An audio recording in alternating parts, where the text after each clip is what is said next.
I'm increasingly confident that the Russians will not seize Pokrovsk by the end of this year. Um, the tempo of operations has fortuitously decreased there, and it actually seems that the Russians are in many ways prioritizing what's happening to the not to the immediate uh, east of Pokrovsk, but they're working to try to create a better battlefield geometry. They stopped trying to penetrate laterally, longwise, and they are now building out the flanks. They're trying to widen the penetration, likely to make the Russian protrusion safer against Ukrainian potential counterattacks or counteroffensives in the future. We should probably also mention what's been happening in Moldova over recent days. They've had a referendum on future membership of the European Union and enshrining their constitution a commitment to join it. Russia obviously is against that referendum, that motion being passed. It did pass very narrowly. Just unpick the significance of that if you can, George. Sure. Well, I'd like to plug some work that my colleague Christina Harward just did. She just the other day published a report on Moldova. Moldova, it's a great report. Please read it and watch it. Um, Look, Moldova is going to continue to be a battleground state for the next decade.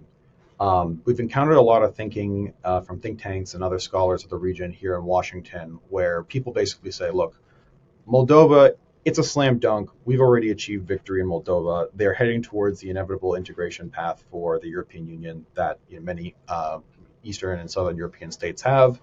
The Russians can't get to Moldova because Ukraine is in the way. And Moldova is basically just a slam dunk and it's a given. And we pushed back against that assessment and said, no, actually, Moldova's path to European integration and further reform is actually quite fraught. And there's a lot of opportunities due to the peculiar circumstances of Moldovan politics and government and law that give the Russians many courses of action and options for how to be able to derail and screw up Moldova's European integration.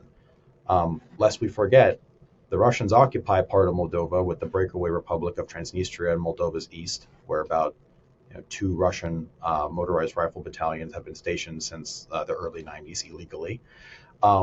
There are new exclaves, well, not exclaves, but there are new political cleavages within Moldova that the Russians are trying to develop. There's an autonomous region called Gagauzia that the Russians are trying to essentially turn into a Russia-friendly political lever within the country.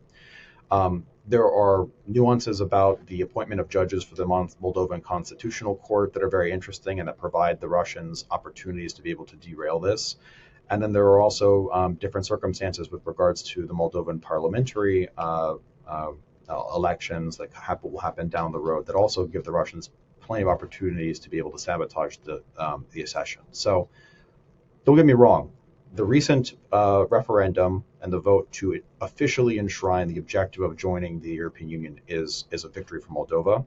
It's a victory for us, but victory is not guaranteed, and the Russians are going to be trying tooth and nail to be able to derail this. Kind of like how the Russians intervened in 2014 to derail Ukraine's European integration when the Ukrainian government at the time was trying to sign an association agreement with the EU. And to get back to the first thing that we talked about today, Russia's bandwidth to be able to interfere in Moldova is currently limited because it's all tied up in this horrific war in Ukraine. As soon as the shooting stops in Ukraine, that gives the Russians a tremendous amount of bandwidth to be able to pivot and look to other countries that they're interested in also reestablishing Russian suzerainty over, including Moldova, including Georgia, including Armenia. And so Ukraine is really within our interest to ensure that we can defeat the Russians, keep them tied up there, as opposed to advancing their control over other countries. And just briefly, George, to round things off, I mean, normally when we have these discussions, we start with what the latest situation is on the ground, on the front line itself. Because there is so much geopolitical discussion about the future of this conflict, we've kind of done it the other way around this time. But just bring us up to speed with what is happening on the front line.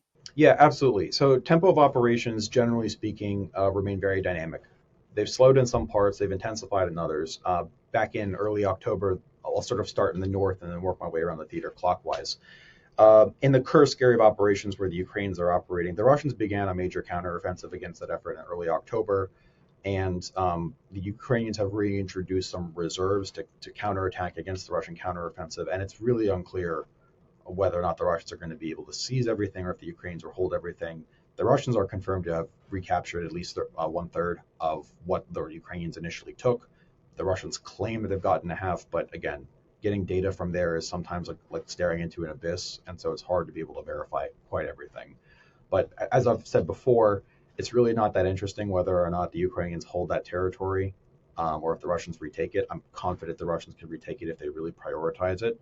The real question is, will Putin reinforce not just that area where the salient is, but what will Putin do with regards to that additional 1,000 kilometers of international border that the Russians have basically enjoyed to not have to protect or resource for the course of 2 years? And it's unclear how Putin's going to respond to that. If he doesn't reinforce it, then the Ukrainians could do this again at a place and time that Kiev's choosing. Going around the theater to the Kharkiv area, the international border where the Russians began their Kharkiv incursion back in May, that slowed down. The Ukrainians have conducted counterattacks in that area. The Russians did have to rob Peter to pay Paul to take some forces there to respond to what was happening in Kursk. So not a whole lot of interest is happening there. Slightly further to the east of there, in the sort of northeastern corner of the theater near Kupiansk, that area is deteriorating. Last week, Ukrainian authorities announced the mandatory evacuation of civilians from Kupiansk and its surrounding satellite villages, and the Russians have managed to advance up to the Oskil River, splitting sort of the Ukrainian holdings in that area into two. It seems that the Russians are expediting their ground operations right now to seize as much as they can ahead of, number one, bad weather conditions which are starting to affect operations because we're heading into the mud season now with the fall rains. And the Russians are also trying to expedite their combat operations now to seize as much ground as they can ahead of any sort of unpredictable scenarios that could happen from the American presidential elections that we have coming up in just under 2-3 weeks here now. Keep going down to the south near Bakhmut, eastern Ukraine. Not a whole lot of changes near the Chasiv Yar direction. The Russians have deprioritized that area of operations. Further going down to the south near Toretsk, the Russians have been making some tactical gains. Fighting is happening within the urban environs of Toretsk. It's a very complex operating environment where you might have Ukrainian defenders on the 5th floor of a building, but then Russians on the 2nd floor, and then the Russians will keep going, on the ground, and so the lines are very messy.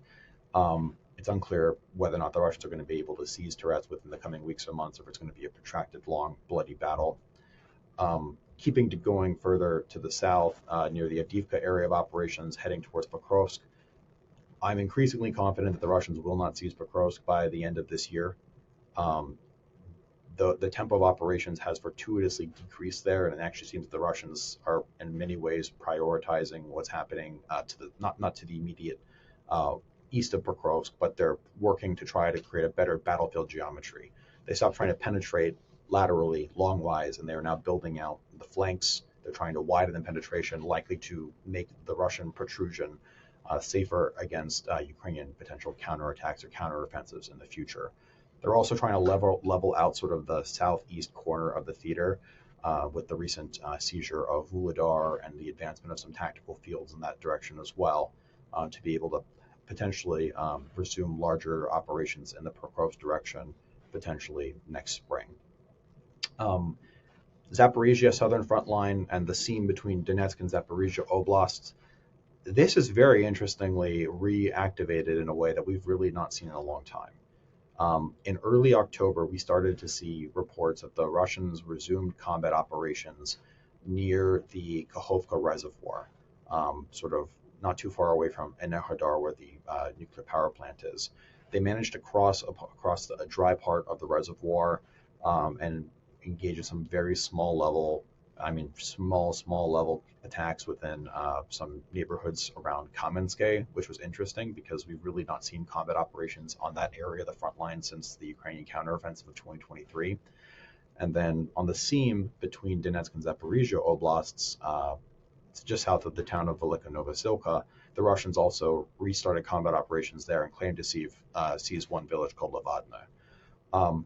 At the end of the day, there's really not a whole lot of changes on that southern front line. It is largely dormant. It's not a priority area.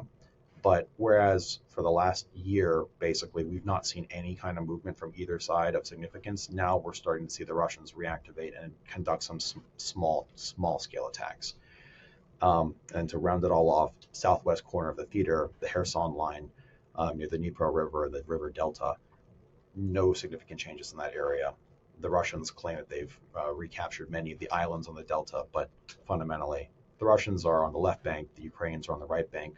Special forces and naval infantry do raids on the islands and stuff, but no changes there. George Barros from the Institute for the Study of War, it's always a pleasure. Thank you so much for joining us today on Frontline. Thanks for having me, James. It's always a pleasure, and look forward to the next one. Thank you for watching today's episode of Frontline. For early access to our videos, member-only Q&As and live streams, then sign up for a membership via the link in the description.